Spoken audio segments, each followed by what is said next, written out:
YCP నేత బొత్స సత్యనారాయణ మీడియాతో మాట్లాడుతున్నారు. ఇప్పుడు అలా చూద్దాం. పుట్టుచ్చులు కనిపిస్తుంది అలా ఆ దోపిడీ వాళ్ళతో జరుగుతున్న అక్రమ ఏదైతే అగ్రిమెంట్ ఉందో అది ఎస్ వాస్తవం చెప్తున్నా.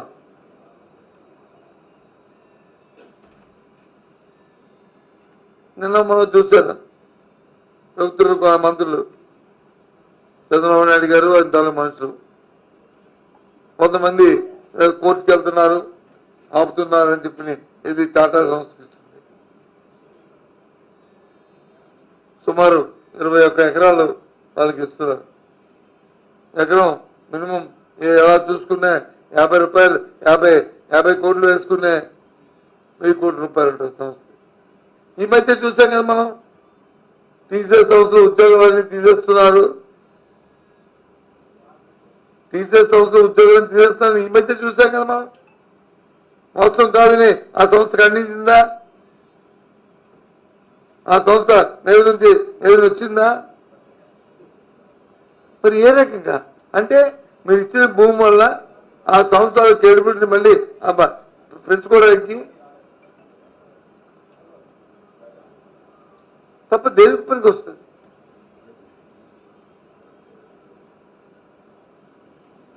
ఏం మాట్లాడుతున్నారు?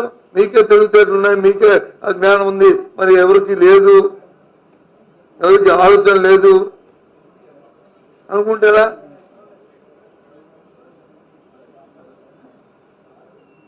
ఇంతకుముందు వచ్చి అసలు డేటా సెంటర్ లేదు ఇక్కడ.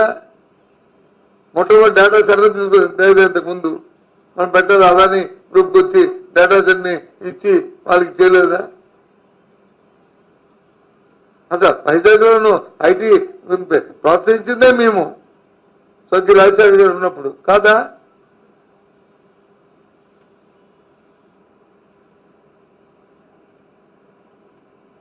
ఏం మాట్లాడతారు?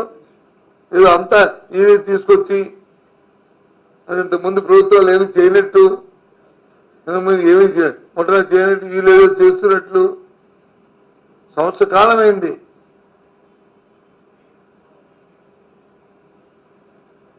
నువ్వు ఇచ్చిన హామీలకి దిక్కులేదు.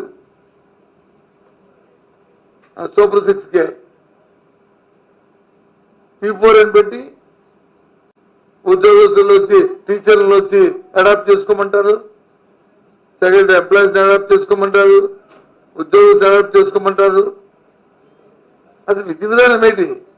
ఒక కుటుంబాన్ని బంగారు కుటుంబంగా తయారు చేద్దామని ఒక కాన్సెప్ట్ ఇచ్చినప్పుడు మినిమం నీడ్స్ వాళ్ళకి ఏమి ఇవ్వాలి, మ్యాక్సిమం ఏమి ఇవ్వాలి, ఆ కుటుంబం దానికి ఆర్థిక పరిస్థితి బట్టి మినిమం ఎంత సపోర్ట్ చేయాలి, ఆర్థికంగా కానీ కైండ్ కానీ క్యాష్ కానీ చేయాలి, మ్యాక్సిమం ఎంత చేయాలి అనేది ఒక కాన్సెప్ట్ ఇది ఉండవు. ఒక డ్రాఫ్ట్ ఉండాలి కదా, అది చెప్పాలి కదా. నెలగా కుటుంబం ఆదుకోవడం 1000 రూపాయలు ఇవ్వాలా, 2000 ఇవ్వాలా, లేదా సంవత్సరానికి వచ్చి ఏ రకంగా చదువు చెప్పించాలా, ఏ రకంగా అవుతుందా, లేదు వాళ్ళకి ఇల్లు ఇవ్వాలా, లేకపోతే వాళ్ళకి కుటుంబ పోషణకి బచ్చి ఇవ్వాలా?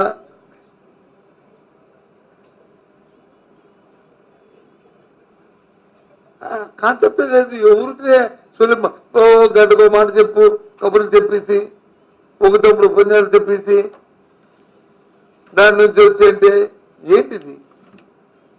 రోజుకో స్టేట్మెంట్. సరే నీ ప్రభుత్వం దౌర్భాగ్యానికి మంచికో చెడుకో నీ ప్రభుత్వం ఎందుకున్నారు? ప్రభుత్వ ప్రజాస్వామ్యంలో 5 సంవత్సరాలు మీకు అధికారం వచ్చారు, సరే మాట్లాడి వద్దన్నా మేము. కానీ ఈ రకమైన మొప్పు పెట్టి మీరు చేతకాంతానికి వచ్చి ఆ బురద తీసుకొచ్చి మరి ప్రతిపక్షాల మీద మరి మామయ్య గంటకి తల్లి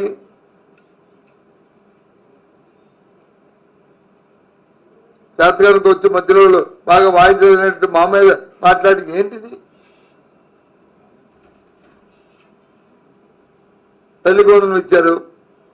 ఎప్పుడైనా గత 4 సంవత్సరాల్లో గత ప్రభుత్వాలు మీ ఇచ్చినప్పుడు ఎప్పుడైనా అమ్మఒడి ఇచ్చినప్పుడు 2 విడతలుగా ఎప్పుడు ఇచ్చామా? ఏ విద్యార్థికి ఏ తల్లికి ఇచ్చామో చెప్పండి. మొదటి సంవత్సరం ఇచ్చే 14,000 రూపాయలు కానీ, లేదు రెండో సంవత్సరం ఇచ్చిన 13,000 రూపాయలు కానీ, రెండు పెద్ద ఇచ్చారు చూపండి. ఇప్పుడు ఎందుకు ఇస్తాను మీరు రెండు పెద్ద? 8,000, 7,000, 9,000 ఇచ్చి మిగతాది వచ్చి కేంద్రం ఇచ్చిన తర్వాత మేము ఇస్తాము అని చెప్పి ఎందుకు మెసేజ్ ఇస్తున్నారు?